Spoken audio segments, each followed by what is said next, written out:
जासूसी एक ऐसा काम है कि जिसे करना हर किसी के बस की बात नहीं। ऐसा माना जाता है कि जासूसी की दुनिया में पुरुषों ने ही अपना नाम किया है।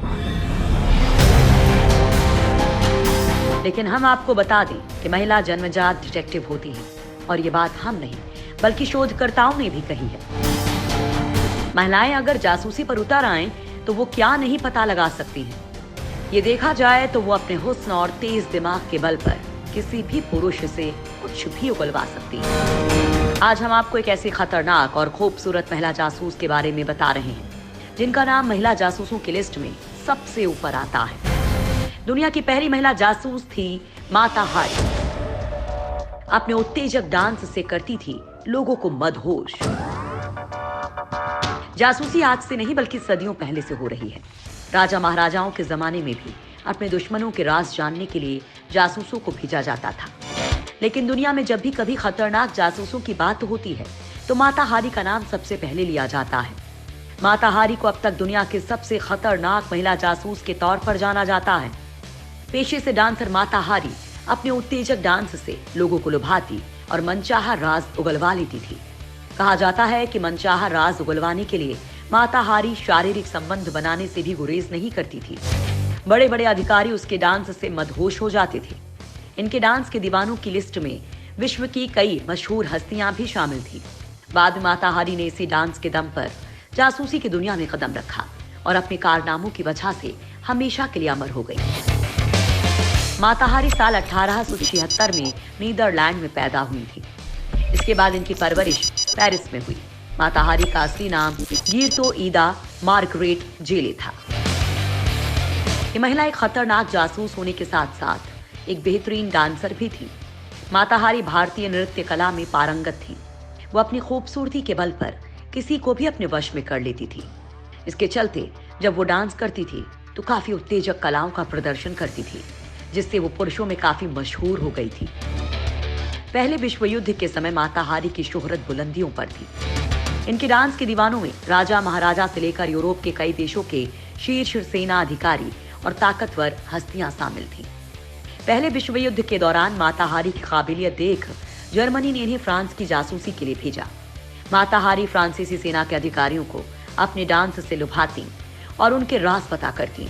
लेकिन एक दिन माता हारी का ये राज खुल गया और फ्रांस की सरकार ने उन्हें गिरफ्तार कर लिया और मौत की सजा दी। 15 अक्टूबर 1917 की सुबह पेरिस के सेंट लाजार जेल से आसमानी रंग की एक सेना की गाड़ी निकली। इस गाड़ी में 2 ननों और एक वकील के अलावा 41 साल की एक महिला भी मौजूद थी, जिसने एक ओवरकोट और हैट पहना हुआ था। ये कोई और नहीं बल्कि माता हारी थी, जिसे मौत की सजा देने के लिए ले जाया जा रहा था। माता हारी, जिसकी जासूसी को आज भी सबसे बेमिसाल माना जाता है। माता हारी के पकड़े जाने के 10 साल पहले यूरोप की राजधानियां इस डच महिला के कदमों तले थीं। कई देशों के सैन्य अधिकारी, व्यापारियों और मंत्री इसके दीवानों में शुमार थे। माता हारी ने बदल दिए थे जासूसी के मायने। हुस्न के हथियार से करती थी मर्दों का कत्लेआम। माता हारी अपने उत्तेजक डांस के लिए चर्चित थी। माता हारी ने सोचा था कि वो अपनी खूबसूरती और अदाओं के बल पर यूरोप में पहले की तरह रह सकेंगी। लेकिन पहले विश्व युद्ध के शुरू होने के साथ यूरोप बदल चुका था। अब इन बड़े ओहदों वाले पुरुषों को जिस बात की सबसे ज्यादा जरूरत थी वो थी खुफिया सूचनाएं। इसका मतलब जासूसी करना था। ये जासूसी इतनी आसान नहीं थी, लेकिन माता हारी ने जासूसी के मायने बदल दिए थे। अब तक जिस पेशे पर मर्दों का कब्जा था उसे माता हारी ने अपनी दिलकश अदाओं से बदल दिया था। माता हारी पर अपने साथ सोने वाले संयुक्त मोर्चे के सिपाहियों से खुफिया सूचनाएं हासिल करके जर्मनी को देने का आरोप था। कई अखबारों ने तो यहाँ तक दावा किया था कि माता हारी हजारों सैनिकों की मौत के लिए जिम्मेदार हैं। लेकिन कोर्ट में पेश किए गए सबूत और दस्तावेज कुछ और ही कहानी बयां करते थे। इसके मुताबिक माता हारी दोहरी जासूस थी और ये संभव है कि वो बलि का बकरा बनाई गई हो। 2017 में माता हारी की मौत के 100 साल बाद फ्रांस के रक्षा मंत्रालय ने अब तक गुप्त रहे दस्तावेज जारी किए थे, जो दुनिया के सबसे मशहूर महिला जासूस के जीवन पर नई रोशनी डालती हैं। इन दस्तावेजों में फ्रांस सरकार की जासूसी रोकने के लिए जिम्मेदार अधिकारियों की माता हारी के साथ पूछताछ की ट्रांसक्रिप्ट शामिल है। कुछ दस्तावेजों को नीदरलैंड में माता हारी के घर लेeuwarden में फ्राइज म्यूजियम में रखा गया है। इसमें मैड्रिड में तैनात जर्मन सेना के एक अधिकारी का बर्लिन को भेजा गया टेलीग्राम शामिल है। इसी टेलीग्राम के चलते पेरिस के मशहूर होटल शांज़ेलीज़े में ठहरी माता हारी को गिरफ्तार किया गया था। इसके बाद यही दस्तावेज उनके खिलाफ केस में भी अहम सबूत बना था। 1876 में पैदा होने वाली माता हारी के नाम का मतलब सूर्य होता है, लेकिन इस नाम के साथ जिंदगी जीने वाली इस महिला जासूस का जीवन बेहद ही अलग और त्रासदी से भरा हुआ था। जर्मनी के लिए जासूसी करती थी माता हारी। माता हारी पर डबल एजेंट बनने का था आरोप। एक टेलीग्राम में खोल दिया था माता हारी का राज। 18 साल की माता हारी ने अपने से दोगुनी उम्र के एक डच ऑफिसर से शादी की थी, जो इंडोनेशिया में तैनात था। यह ऑफिसर शराब का आदी था और शराब के नशे में उसे यातनाएं देता था। माता हारी का पति उसे रोज मारता था। माता हारी को इस दौरान 2 बच्चे भी हुए। 1902 में माता हारी ने पति के व्यवहार से तंग आकर उसे छोड़ दिया और पेरिस आकर डांस सीखने लगी। एक असफल शादी के बाद माता हारी ने खुद को पहले विश्व युद्ध से पहले पेरिस के खूबसूरत दिनों की सबसे बेमिसाल सुंदरी के रूप में स्थापित किया था। ये वो दौर था जब माता हारी के डांस प्रोग्राम यूरोपीय समाज के सबसे ऊंचे तबकों में प्रवेश के टिकट की तरह हुआ करते थे। माता हारी अगर जासूसी ना भी करती, तब भी वो इस सदी के शुरुआती दिनों में यूरोपीय राजधानियों में काम के लिए याद की जाती।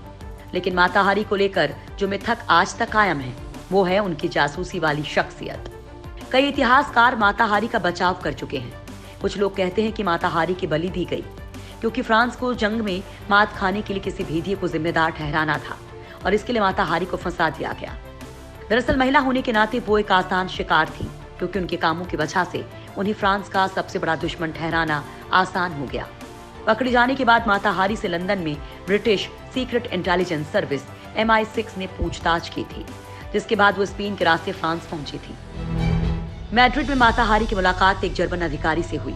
इसके बाद की कहानी ये थी कि ये सब फ्रांसीसी इंटेलिजेंस सर्विस के इशारे पर हुआ, ताकि माता हारी युद्ध से पहले के अपने जर्मन संपर्कों की मदद से युद्ध में संयुक्त मोर्चे की मदद कर सके। लेकिन जर्मन अधिकारी वॉन केले के टेलीग्राम के चलते ही माता हारी गिरफ्तार हुई थी। बर्लिन भेजे गए टेलीग्राम में माता हारी का पता, बैंक डिटेल्स के साथ साथ उनकी भरोसेमंद नौकरानी का नाम भी शामिल था। इस टेलीग्राम को पढ़ने के बाद साफ हो जाता है कि माता हारी ही एजेंट S21 थी। फ्रांसीसी इंटेलिजेंस सेवा को मिला हुआ ये टेलीग्राम लीeuwarden एग्जीबिशन में जांच के लिए उपलब्ध है। कुछ इतिहासकारों के मुताबिक टेलीग्राम के पूरे किस्से में ही झोल था। ये तर्क दिया जाता है कि फ्रांस ने जर्मन के टेलीग्राम लिखने की कोड भाषा को समझना शुरू कर दिया था। यही नहीं, जर्मनी को भी इसकी जानकारी थी। इसके बावजूद जर्मन अधिकारी वॉन कैले ने उसी कोड भाषा में टेलीग्राम लिखा। दूसरे शब्दों में कहें तो वो चाहते थे कि फ्रांसीसी अधिकारी इस टेलीग्राम को पढ़ लें। इस मुद्दे पर ये सवाल भी उठाए जाते हैं कि अभिलेखों में सिर्फ अनुवाद की कॉपी क्यों है और असली टेलीग्राम कहाँ है। कहा तो यहाँ तक जाता है कि फ्रांसीसी अधिकारियों ने माता हारी पर आरोप मढ़ने के लिए खुद ही ये टेलीग्राम पैदा किया, क्योंकि इस तरह उन्हें उनकी जरूरत पूरी करने वाला जासूस मिल गया था। माता हारी की गिरफ्तारी के बाद पता चला था कि वो पहले फ्रांस की जासूस थी और फ्रांस के लिए जर्मनी की जासूसी करती थी, जिसके लिए उन्हें अच्छी खासी रकम दी जाती थी। लेकिन पैसों के लालच में पड़ जर्मनी के लिए भी जासूसी करना शुरू कर दिया था, जिसका खामियाजा उन्हें अपनी जान देकर चुकाना पड़ा। सही मायनों में देखा जाए तो माता हारी दुनिया की पहली महिला जासूस थी। अपनी दिलकश अदाओं के जरिए वो अधिकारियों से हर वो राज उगलवा लेती थी जिसे वो अपने देश तक पहुंचा सकी। जासूसी के इन अनोखे तरीके की वजह से उनका नाम इतिहास के पन्नों में दर्ज है।